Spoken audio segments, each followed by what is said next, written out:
Selamat pagi teman-teman. Selamat pagi teman-teman dari mahasiswa UNJ. Di sini kami akan mempresentasikan dari sini ada saya Wina dan juga teman saya Eka dari tim domestik program BCF.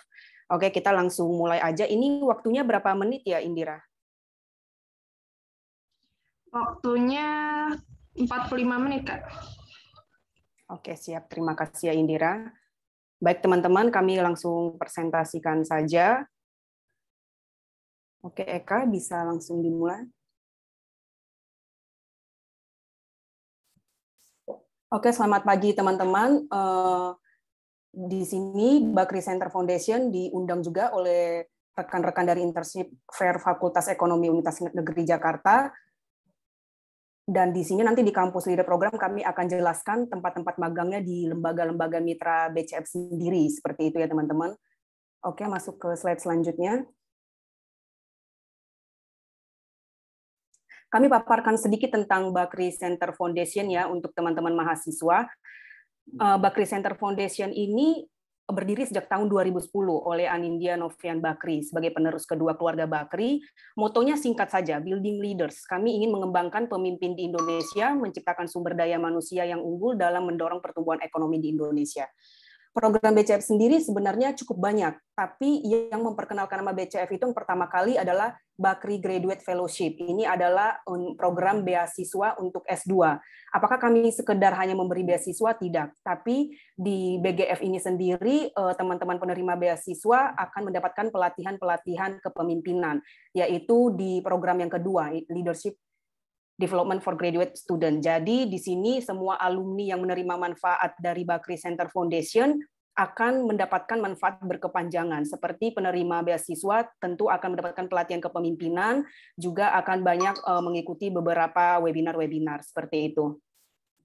Lalu kampus leader program ini ada di yang poin keempat. Kampus leader program inilah nanti ada dua program teman-teman. Jadi yang pertama itu ada program magang dan kedua ada program relawan. Sebenarnya apa yang menjadi kekasan dalam program magang di Bakri Center Foundation sendiri, kami sudah bekerja sama dengan UNJ. Jadi sudah ada MOU dan juga sudah ada perjanjian kerjasama. Artinya terpantau. Biasanya kan kalau tempat magang teman-teman akan melamar perusahaan-perusahaan yang tersedia membuka magang seperti itu kan.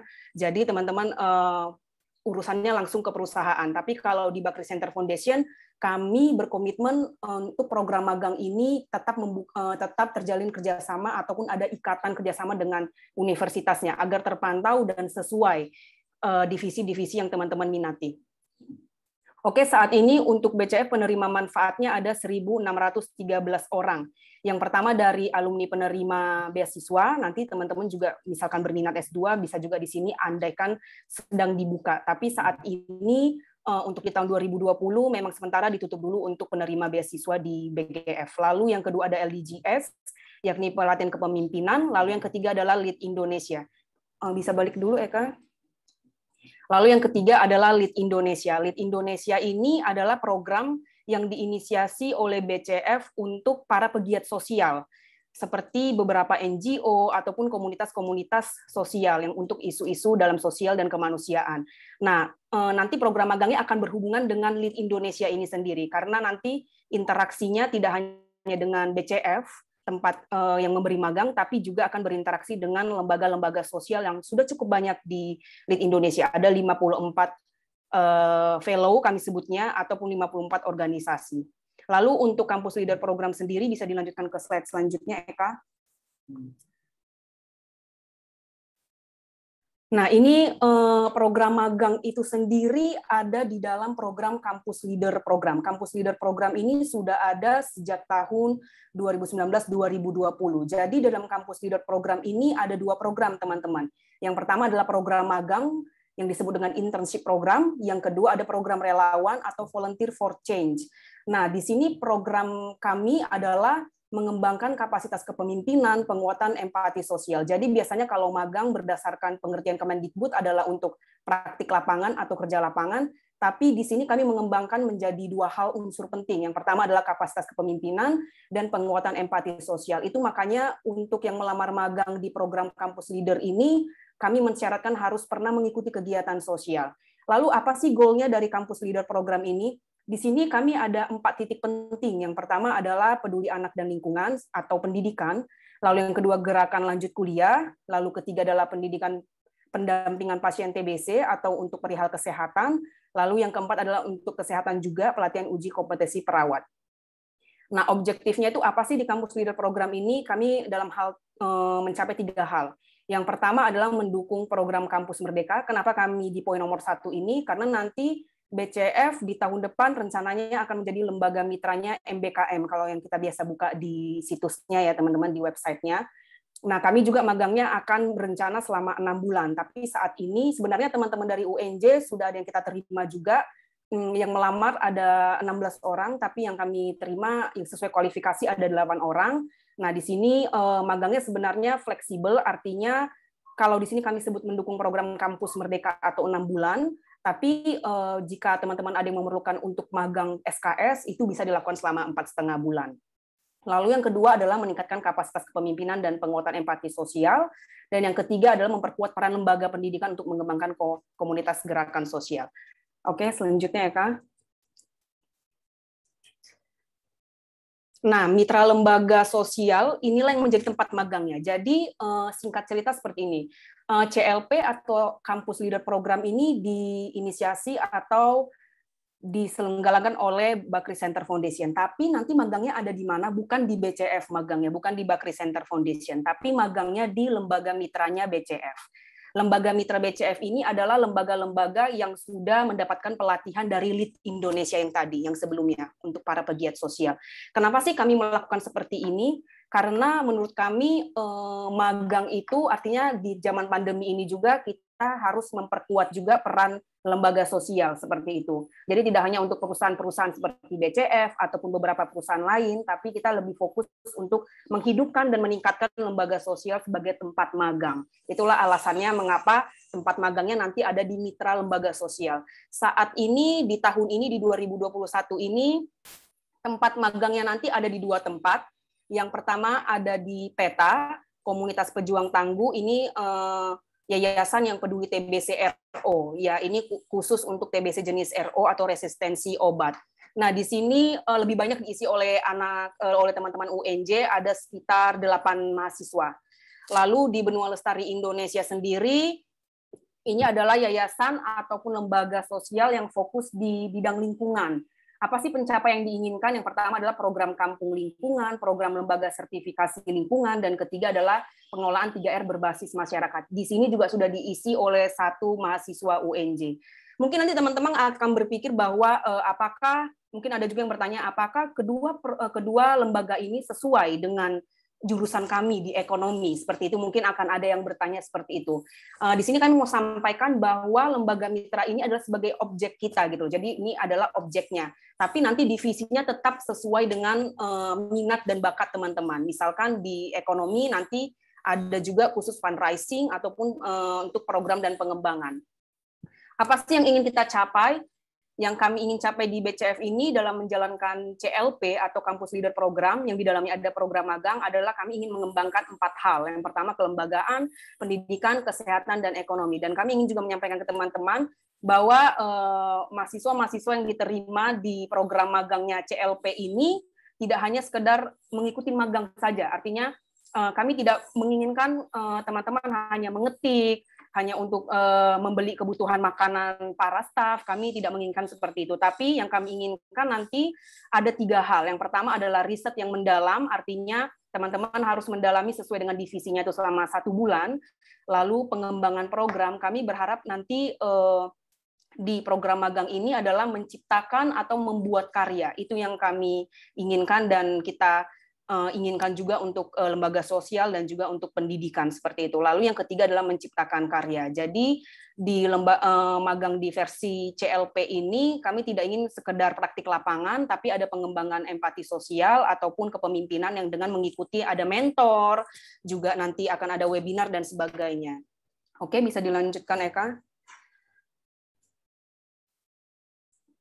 Nah, ini untuk detailnya. Saat ini yang kami buka ada 5 divisi untuk Campus Leader Program ini. Yang pertama adalah divisi perencanaan dan pengembangan, Yang kedua adalah divisi advokasi, ini mayoritas diikuti oleh mahasiswa ilmu politik, tapi ada juga mahasiswa dari Fakultas Ekonomi beberapa universitas mengikuti ini. Lalu yang ketiga adalah divisi komunikasi, lalu yang keempat adalah divisi fundraising, dan kelima adalah IT dan database. Saat ini kami menerima 10 orang mahasiswa, per divisinya 2 mahasiswa. Lalu apakah kami mensyaratkan, apa sih syaratnya untuk mengikuti 5 divisi ini? Syaratnya hanya 2. Yang pertama itu terlibat aktif dalam kegiatan sosial, dan yang kedua memiliki minat dan bakat di divisi ini. Jadi kami tidak mengharuskan secara khusus, advokasi itu adalah khusus ilmu politik, tidak. Karena di batch sebelumnya, di gelombang sebelumnya, itu mahasiswa yang mengikuti magang di Bakri Center Foundation sendiri, seperti di divisi komunikasi, ada juga diisi oleh mahasiswa ekonomi yang memiliki minat di hal-hal terkait dengan video dan fotografer. Tentu nanti hasil laporannya juga tetap yang berhubungan dengan ekonomi. Jadi di sini divisi-divisi yang kami buka 5 ini teman-teman bisa amati, syaratnya tidak ada hal lain yang harus sesuai dengan jurusan, tapi memiliki minat dan bakat saja di kelima hal ini. Seperti itu. Tapi kalau untuk Fakultas Ekonomi mayoritas itu diisi di divisi fundraising, lalu yang kedua adalah perencanaan dan pengembangan. Di dua divisi ini biasanya. Oke, selanjutnya Kak. Oke, ini salah satu dokumentasi kegiatan di Kampus Leader Program batch sebelumnya. Jadi, jika teman-teman nanti berminat dan diterima juga dalam program magang di Kampus Leader Program ini, teman-teman terdata sebagai mahasiswa gelombang ketiga, karena sebenarnya sudah ada gelombang pertama dan gelombang kedua. Yang menjadi kekhasan di BCF untuk mengikuti magang, biasanya itu kita akan bekerja sama dengan media massa, baik online, televisi, dan lain-lainnya. Seperti ini sudah diliput oleh DAI TV, oleh televisi, ataupun juga Antv, dan sebagainya. Jadi, target dari Kampus Leader Program ini kan tadi terbagi 2, ada program magang dan program relawan. Teman-teman sebenarnya juga bisa mendaftar di program relawan, karena fleksibel untuk persyaratannya. Tapi kalau di program magang memang hanya khusus untuk mahasiswa yang bisa mengambil SKS magang. Nah, apa yang didapatkan itu nanti selama bekerja, kita akan memperkuat campaign, terus sesuai divisinya, dan juga kita akan kerjasama dengan berbagai media massa. Artinya kerjanya teman-teman tidak berhenti hanya di lembaga sosial atau tidak berhenti hanya memberi laporan ke universitas, tapi lebih diperluas. Artinya kita di sini menggunakan konsep era digital juga, artinya mengembangkan apa sih sebenarnya program yang teman-teman bikin di divisi yang nanti di lembaga sosial itu akan kita perkenalkan juga ke berbagai sosial media dan juga media massa. Artinya di program magang BCF ini salah satu keunikan yang juga sudah dilakukan di batch 1 dan 2 adalah banyaknya teman-teman mahasiswa yang akhirnya terbuka untuk mengembangkan komunitas sendiri. Lalu ada hal juga yang ingin saya sampaikan, mungkin tidak ada di slide ini. Nanti di magang ini kan berlangsung selama 4,5 bulan, ataupun 1 semester, ataupun sesuai dengan SKS magang teman-teman masing-masing. Nah, nanti di akhir itu 1 bulan terakhir, di batch ini kami ingin bekerja sama dengan mahasiswa untuk membangun website seperti Indo Relawan, yang itu adalah website khusus untuk relawan-relawan mahasiswa yang dipertemukan dengan organisasi-organisasi sosial. Jadi artinya ketika teman-teman magang, apakah berhenti selesai 1 semester? Tidak. Tapi untuk yang berkompeten, kami akan melibatkan mereka untuk menjadi orang-orang yang menggerakkan website ini. Kami cita-citanya adalah membangun website khusus relawan. Jadi artinya pengembangannya itu adalah relawan-relawan mahasiswa. Mana tahu kan biasanya banyak mahasiswa tertarik jadi relawan, tapi tidak tahu komunitasnya di mana gitu. Itu untuk di luar Jabodetabek. Nah, di sini kami ingin mengembangkannya untuk mahasiswa-mahasiswa membangun website. Jadi prinsipnya di sini adalah era digital sih, seperti Indo Relawan mirip, tapi dia khusus mahasiswa. Tapi siapa yang akan dilibatkan adalah mahasiswa-mahasiswa yang kami rasa berkompeten di sini. Jadi tidak berhenti hanya di magang saja gitu, teman-teman. Oke. Kami rasa cukup dulu untuk pemaparannya, mungkin lebih banyak ke sharing ataupun berbagai pertanyaan saja ya teman-teman. Saya persilakan kembali ke Indira untuk membuka sesi tanya-jawab. Ya baik, terima kasih kepada Kak Wina atas pemaparannya. Mungkin bagi teman-teman peserta yang ingin bertanya, dipersilahkan terlebih dahulu ya untuk 3 orang penanya, bisa bertanya via chat yang akan saya bacakan atau raise hand yang akan saya persilakan untuk menanyakan langsung. Oke, mungkin bisa dimulai teman-teman yang ingin bertanya dipersilahkan. Oke, mungkin Kak sambil nunggu nih teman-teman bertanya gitu ya, dari saya dulu ingin bertanya, kira-kira kalau dari Bakri Center Foundation itu kira-kira ada kriteria khusus nggak sih untuk orang magang gitu Kak? Kayak apa ya? Kayak kriteria khusus yang dicari gitu untuk anak magang ini gitu Kak. Ini itu dari pertanyaan saya. Oke, untuk kriteria khususnya sama yang saya sebutkan di awal, ada dua hal aja sebenarnya kriteria khususnya. Yang pertama itu mahasiswa yang memang sudah diperbolehkan untuk mengambil SKS magang. Lalu yang kedua, mahasiswa yang sudah berpengalaman mengikuti kegiatan sosial. Kenapa kriteria kedua ini menjadi penting buat kami? Karena nanti magangnya akan di lembaga sosial. Tentu kami menginginkan orang-orang yang sudah memiliki rasa simpati lah minimal dengan isu-isu sosial, terutama dengan mengaplikasikan ilmunya. Jadi kalau dibilang apakah ada kriteria khusus untuk mahasiswa di jurusan tertentu, enggak sih. Enggak ada. Jadi cuma dua hal aja. Pertama untuk mahasiswa yang udah dibuka untuk magang SKS, lalu yang kedua adalah mahasiswa dengan latar belakang kegiatan sosial. Seperti itu, Indira. Oke, baik. Terima kasih Kak Wina atas jawabannya. Ini sudah ada nih Kak yang ingin bertanya dari Kak Risdiana. Mungkin bisa on mic langsung. Dipersilahkan Kak Risdiana. Via chat saja. Oke, boleh. Nanti akan saya bacakan. Oke, siap.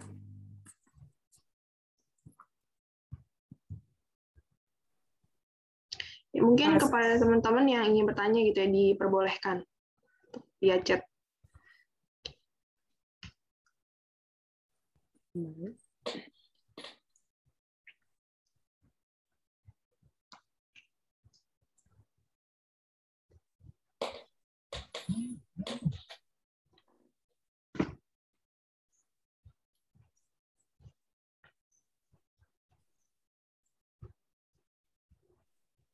Oke, ini sudah ada Kak.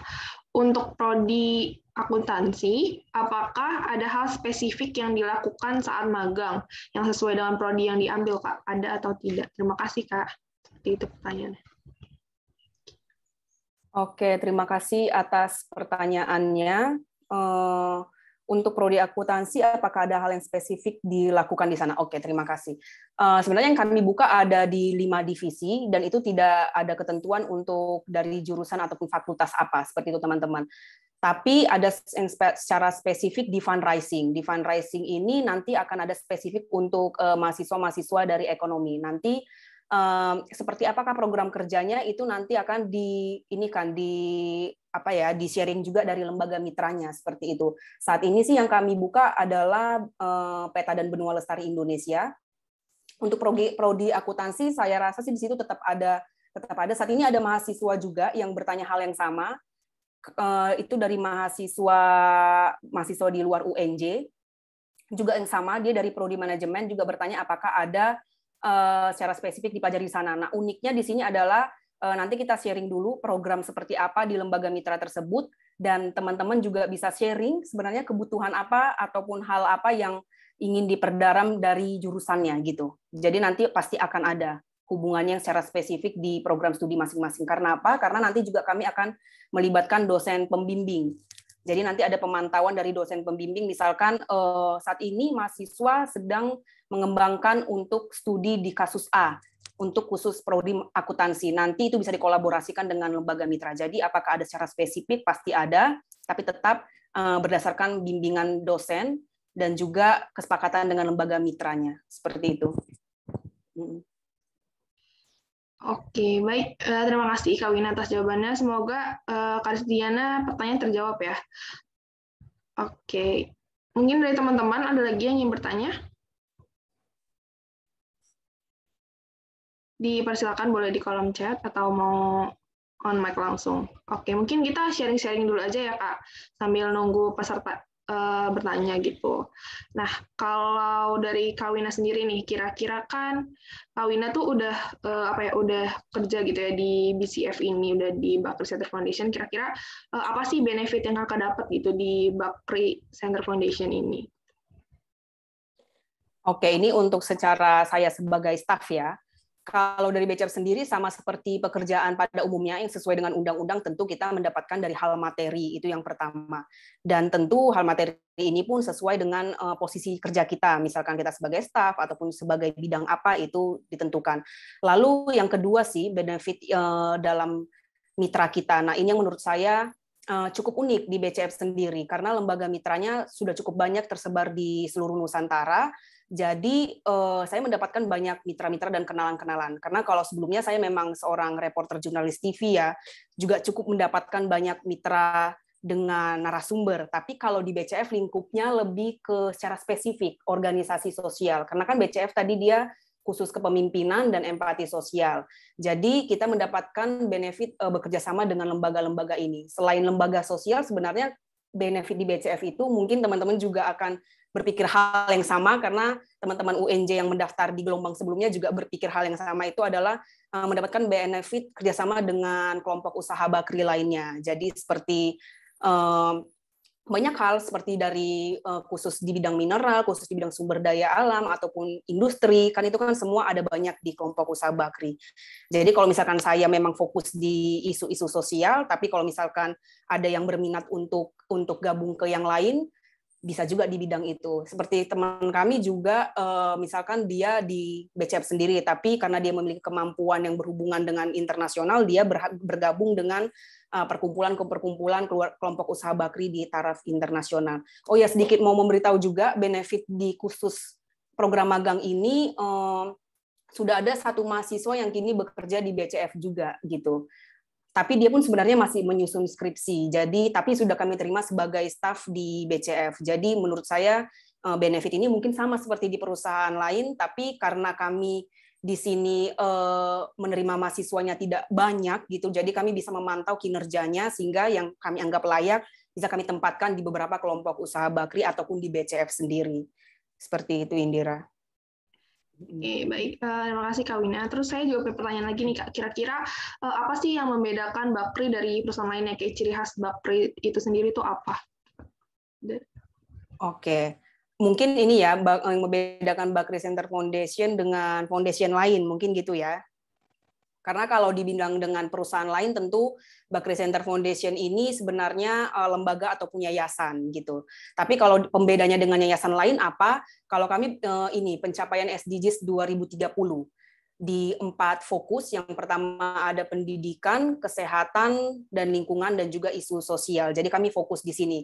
Pertama kali Bakri Center Foundation berdiri itu fokus di pendidikan, teman-teman. Jadi memberikan beasiswa kepada ratusan hingga ribuan mahasiswa S2. Kenapa khusus S2? Karena berdasarkan riset yang kami lakukan di secara skala nasional itu banyak sekali potensi-potensi dari S1 pengen melanjutkan S2 tapi tidak ada biaya ataupun harus bekerja. Jadi di situ pertama kali Bakri Center Foundation fokusnya itu yang membedakan adalah memberikan beasiswa. Tapi yang lebih membedakan adalah kami tidak sekedar memberi beasiswa. Mungkin di beberapa yayasan juga banyak ya memberi beasiswa gitu. Tapi di sini beasiswa yang diberikan adalah adanya juga pelatihan-pelatihan kepemimpinan. Makanya kami menyebut semua penerima manfaat itu sebagai fellow. Artinya kita akan berkepanjangan. Begitu juga dengan program magang ini, nanti kami menyebutnya juga sebagai fellow. Jadi kalau sudah selesai, nanti magang akan banyak dilibatkan juga dalam beberapa kegiatan yang berhubungan dengan divisinya. Jadi menurut kami sih, apa yang menjadi kekhasan kami adalah pengembangan penerima manfaatnya gitu. Jadi tidak hanya sebatas menerima materi, tapi juga menerima manfaat-manfaat yang berkepanjangan, seperti itu sih. Ya, baik, terima kasih Kak. Jadi kayak apa ya, benar-benar banyak banget gitu ya manfaatnya di Bakri Center Foundation, mulai dari tadi menyediakan pembiayaan kayak scholarship gitu ya Kak, serta pengembangan lainnya. Oke, mungkin ini teman-teman peserta, sayang banget nih kalau yang bertanya dikit gitu, baru 1 orang tadi. Mungkin dipersilakan untuk yang bertanya ya.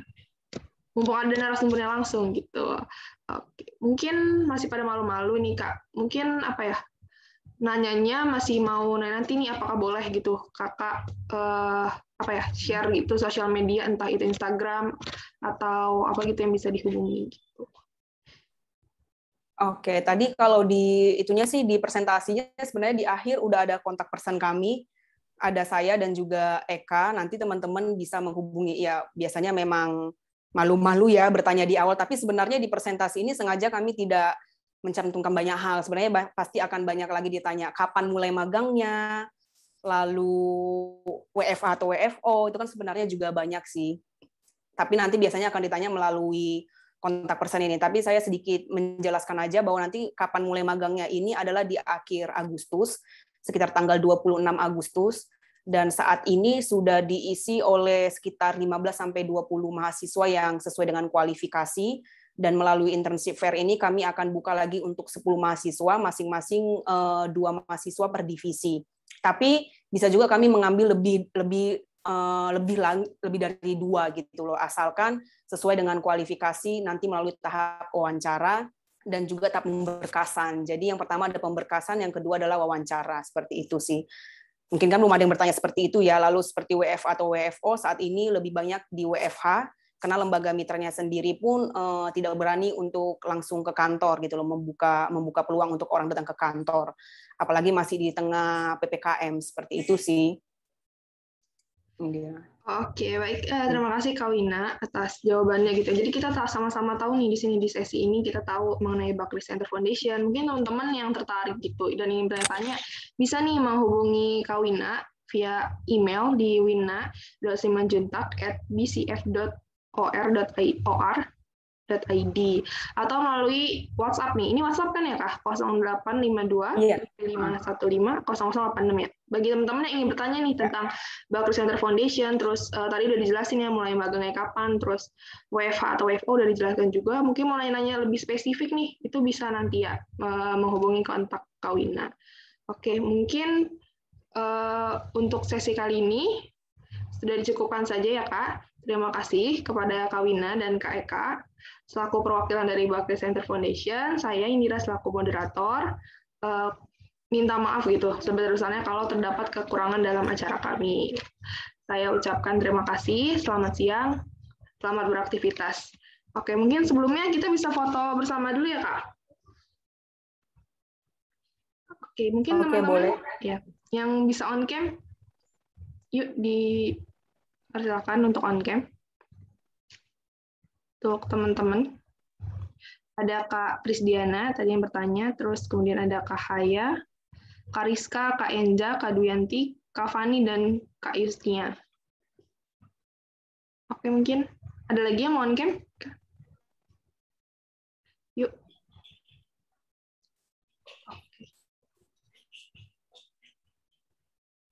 Oke, yuk. Kak Enja, terus Kak Fani, Kak Yusnia. Kita dokumentasi dulu sebentar.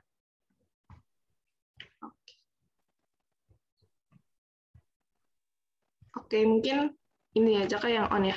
Oke, kita foto ya, saya hitung. Oke, 1, sebentar. Ya, 1, 2, 3. Oke, satu lagi, sekali lagi. 1, 2, 3. Oke, terima kasih Kakak yang sudah on cam. Terima kasih Kak Wina, terima kasih Kak Eka. Oke, terima kasih semuanya. Oke.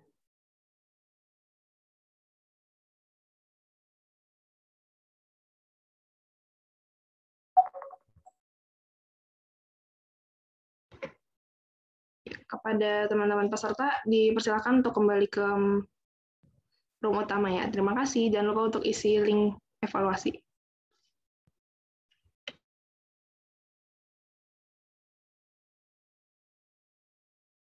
Kalau ada kendala untuk masuk record room Zoom, silahkan chat aja.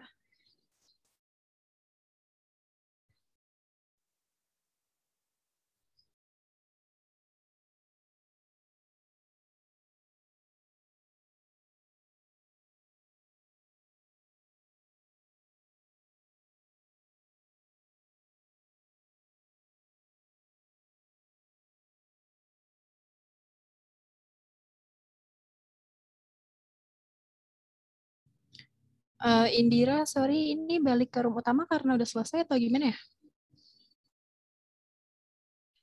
Iya, sudah selesai. Soalnya tadi mahasiswa yang join ini juga nggak terlalu banyak, jadi pertanyaannya dikit gitu. Oh, oke. Kalau udah selesai boleh langsung leave. Nggak apa-apa. Oke, makasih sekali. Makasih Indira. Oke. Makasih Indira. Kayaknya Tiara sama Arik Farel ini AFK deh.